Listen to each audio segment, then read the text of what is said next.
एक बार एक छोटी सी बच्ची हाथ में मिट्टी की गुल्लक लेकर के भागती हुई एक दवाइयों की दुकान पर गई।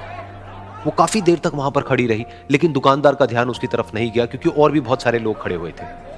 उसने दुकानदार को कई बार बुलाया, लेकिन वहां पर भीड़ इतनी थी कि दुकानदार का ध्यान उसकी तरफ गया ही नहीं। और फिर उस बच्ची को थोड़ा सा गुस्सा आया तो उसने अपनी मिट्टी की गुल्लक लेकर के वहीं काउंटर पर जोर से रख दी, जिसके बाद में जो दुकानदार था और जितने भी लोग खड़े थे वो सब उस बच्ची की तरफ देखने लग गए।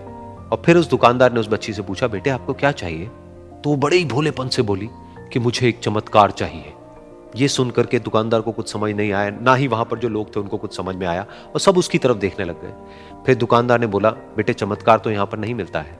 तो बच्ची को लगा कि वो उससे झूठ बोल रहा है, तो बच्ची ने कहा कि मेरी गुल्लक में बहुत पैसे हैं, आप बताओ आपको कितने पैसे चाहिए, लेकिन मैं आज यहां से चमत्कार लेकर के ही जाऊंगी। तो वहीं काउंटर पे एक और आदमी खड़ा था, उसने उस बच्ची से पूछा कि बेटे क्यों चाहिए तुमको चमत्कार? तब उस बच्ची ने अपनी कहानी बताई कि अभी कुछ दिन पहले मेरे भाई के सर में बहुत तेज दर्द हुआ, तो मेरे पापा मम्मी उसको हॉस्पिटल ले गए। उसके बाद कई दिन तक मेरा भाई घर नहीं आया। तो मैंने कई बार अपने पापा से पूछा, लेकिन उन्होंने मुझे कुछ नहीं बताया। उन्होंने बार बार यही कहा कि वो आ जाएगा, वो कल आ जाएगा, वो कल आ जाएगा, लेकिन वो आ ही नहीं रहा था। तो मैंने देखा कि मम्मी रो रही है। अब पापा मम्मी को कह रहे थे कि उसकी दवाइयों के लिए और उसके इलाज के लिए जितने पैसे चाहिए उतने मेरे पास में नहीं है, अब उसको कोई चमत्कार ही बचा सकता है।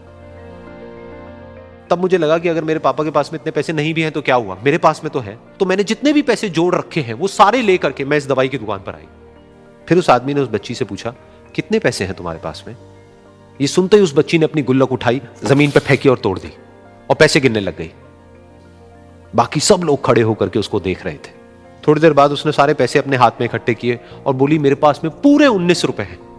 वो जो आदमी वहां पर खड़ा था वो थोड़ा सा मुस्कुराया और बोला कि अरे तुम्हारे पास में तो पूरे पैसे हैं, इतने का ही तो आता है चमत्कार। ये सुनकर के वो बच्ची बहुत खुश हो गई और बोली कि चलो मैं आपको अपने पापा से मिलवाती हूं।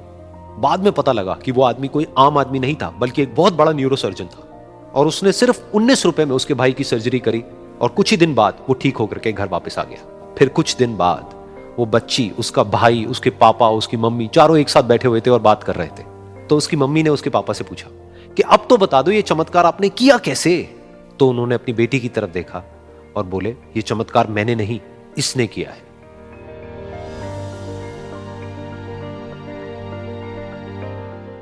तो यहां पर एक बहुत बड़ी बात है जो हम उस छोटी सी बच्ची से सीख सकते हैं कि जिंदगी में कभी कभी ऐसा होता है कि हमको कोई रास्ता नजर नहीं आ रहा होता है और हम लोग हिम्मत हार जाते हैं। तब हमारे अंदर एक बच्चा होता है जो कोशिश करने से कभी भी पीछे नहीं हटता है। वो हार मानने को तैयार नहीं होता है क्योंकि उसको ना शब्द समझ नहीं आता है।